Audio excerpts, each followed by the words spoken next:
खबर झारखंड देखना शुरू कर चुके हैं आप। मैं आपके साथ हूं अब्दुल नबी हसन। झारखंड की अहम खबरों पर डालते हैं विस्तार से नजर।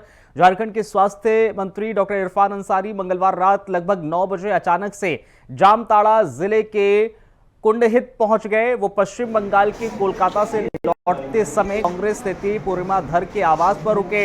यहां स्थानीय कार्यकर्ताओं और ग्रामीणों ने गर्मजोशी के साथ उनका स्वागत किया। इस मौके पर इंडिया गठबंधन के कई दलों के कार्यकर्ता भी मौजूद रहे। ग्रामीणों ने मौके का लाभ उठाते हुए कुंडहित सामुदायिक स्वास्थ्य केंद्र में दरअसल एमबीबीएस डॉक्टर्स की कमी, उसकी बहाली, एक्सरे मशीन ऑपरेटर और अन्य स्वास्थ्य सुविधाएं मुहैया कराने की मांग की है। पत्रकारों से बातचीत करते हुए इरफान अंसारी ने कहा है कि जल्द ही डॉक्टरों की बहाली की जाएगी। उन्होंने ये भी कहा कि उनके कार्यकाल में राज्य के स्वास्थ्य क्षेत्र में व्यापक सुधार हुए हैं। अब योजना है कि हर पंचायत में हाईटेक सब सेंटर खोले जाएंगे। इन सेंटर्स पर सभी आवश्यक स्वास्थ्य जांच और उपचार की सुविधाएं उपलब्ध कराई जाएंगी, जिससे लोगों को इलाज के लिए बाहर जाने की जरूरत नहीं होगी।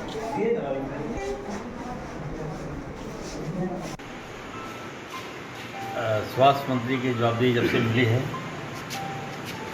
तब से लगातार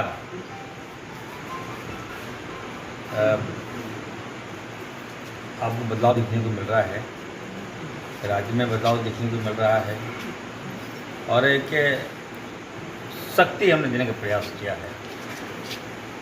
जो स्वास्थ्य विभाग 24 सालों में जर्जर बन के रह गया था, कोई जानता नहीं था कि स्वास्थ्य विभाग क्या है, मजाक का पात्र बन गया था स्वास्थ्य विभाग। लेकिन जब मैंने इनको संभाला तो 5 महीने में व्यवस्था कैसे ठीक ठाक कर दी, प्रयास किया।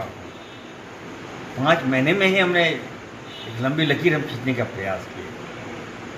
तो जब आप अच्छा काम करेंगे तो कुछ साइड इफ़ेक्ट भी होगा। साइड इफेक्ट होगा तो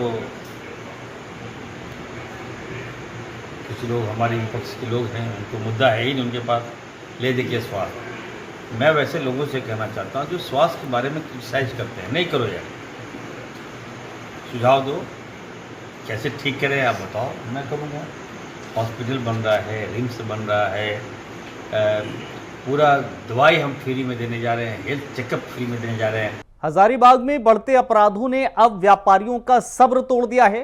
श्री ज्वेलर्स में हुए गोलीकांड के खिलाफ आज स्वर्ण व्यवसायी सड़कों पर उतर आए। बुढ़वा महादेव चौक से झंडा चौक तक मशाल जुलूस निकाला गया। लोगों ने हाथों में मशाल लेकर जोरदार नारेबाजी की और अपराधियों की गिरफ्तारी की मांग की। इस प्रदर्शन में बड़ी बात यह रही कि स्थानीय विधायक प्रदीप प्रसाद भी व्यापारियों के साथ खड़े नजर आए।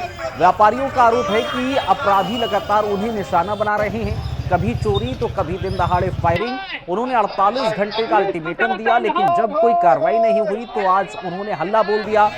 आपको बताते चलिए कि लोगों का साफ कहना है कि अगर जल्द से जल्द आरोपी उत्तम यादव गिरफ्तार नहीं हुआ तो आंदोलन और तेज होगा। वहीं कल पूरे हजारीबाग को बंद रखने का ऐलान भी किया गया है। हजारीबाग में लोगों का गुस्सा फूट पड़ा।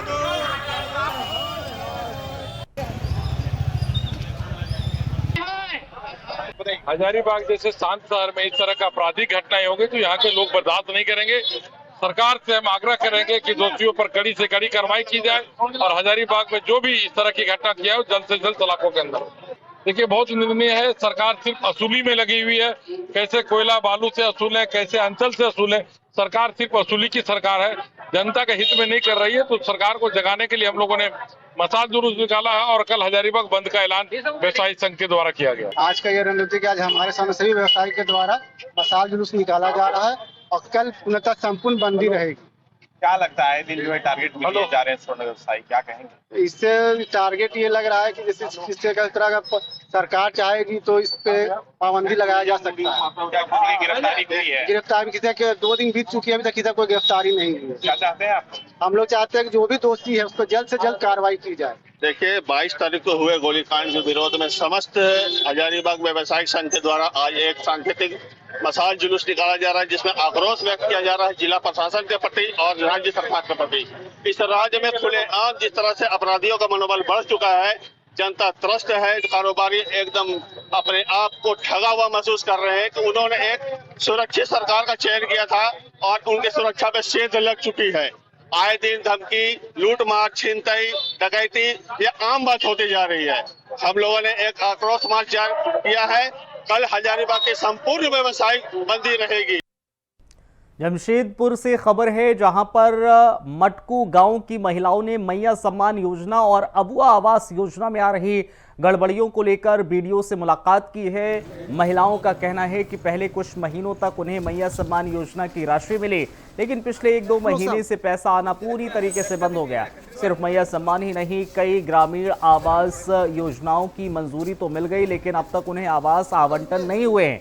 इसको लेकर झारखंड मुक्ति मोर्चा के उपाध्यक्ष हितेश भगत, सचिव दुखू माड़ी और गांव की कई महिलाओं ने बीडीओ को ज्ञापन सौंपा और सरकार की योजनाओं का लाभ जल्द से जल्द ग्रामीणों तक पहुंचाने की मांग की है।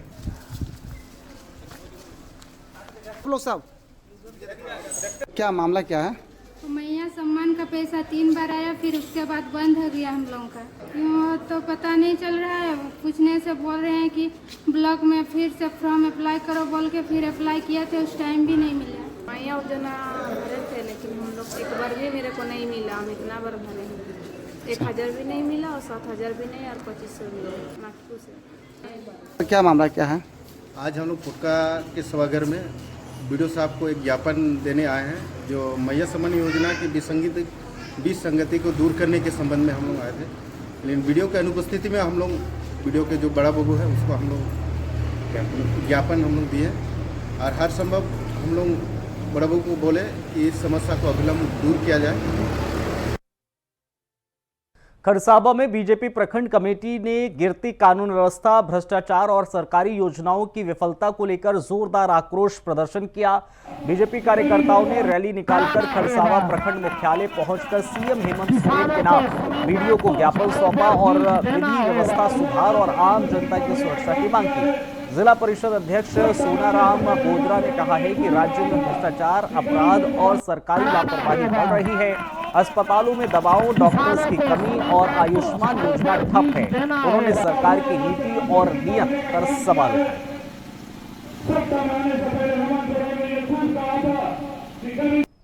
पूरा झारखंड में आज भारतीय जनता पार्टी की ओर से सभी प्रखंड कार्यालय में जन आक्रोश रैली का आज कार्यक्रम रखा गया है और इस जन आक्रोश के माध्यम से आज हम लोग का पूरे झारखंड में हम सभी जानते हैं कि जो हेमंत सोरेन सरकार को यहाँ पर बहुमत दिया गया है जनता के द्वारा और उसके अनुरूप उनका जो एक आकांक्षा है, आशा है, उसके हिसाब से यहाँ काम नहीं हो रहा है।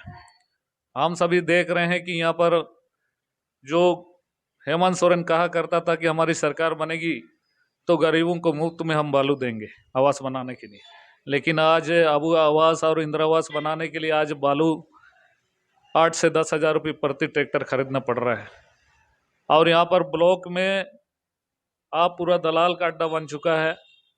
कोई भी ना जाति, आय, इनकम सर्टिफिकेट ना और हमारे और भी मृत्यु प्रमाण पत्र वगैरह बनाने के लिए भी यहाँ पर यहाँ के सरकारी पदाधिकारी कमीशन मांगता है, जिस कारण से जो सर्टिफिकेट आपका 15 दिन में बनना चाहिए वो 1.5 महीना लगता है।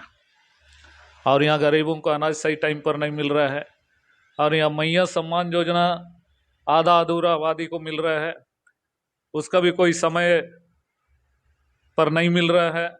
और यहाँ के खास तौर से हमारे वृद्धा, विधवा और दिव्यांगजनों को जो उनका एक तो आशा का किरण रहता है कि हमारे प्रत्येक महीना में हमको 1000 रुपये पेंशन मिलता है, ये आशा उम्मीद रहता है, उन लोगों को भी कोई सही समय में उन लोगों को नहीं मिल रहा है। आप जानते होंगे अभी 4 महीना तक उन लोगों को कोई पेंशन नहीं मिल रहा है। तो इस तरह का पूरा जनता का आक्रोश है। वही आक्रोश को लेकर आज हम लोग इस रैली के माध्यम से हेमंत सोरेन को हम लोग ये बताना चाह रहे हैं कि झारखंड की जनता त्रैमाम है और यहाँ का जनता आक्रोश में है। यहाँ का बिजली व्यवस्था लाचार है, यहाँ का पानी का व्यवस्था नहीं है और यहाँ का जो भी सिस्टम यहाँ पूरी तरह से खराब हो चुका है और यहाँ पूरा अफसरशाही चल रहा है। इसी को लेकर आज हम लोग एक धरना प्रदर्शन या आक्रोश रैली हम लोग किया गया था। जमशेदपुर में पूर्व केंद्रीय मंत्री अर्जुन मुंडा ने हेमंत सरकार पर तीखा हमला बोला है। उन्होंने कहा है कि बारिश का वक्त चल रहा है और ऐसे समय में किसानों को सरकार से जो बीज और बाकी जरूरी सुविधाएं मिलना चाहिए वो मिल नहीं रही है। उन्होंने साफ तौर पर कहा है कि सरकार का जनता से कोई लेना देना नहीं रह गया। अर्जुन मुंडा कोलकाता से ट्रेन से लौट रहे थे और टाटानगर स्टेशन पर मीडिया से बातचीत करते हुए उन्होंने ये बातें कही। इस दौरान स्टेशन पर बीजेपी कार्यकर्ताओं ने उनका स्वागत किया।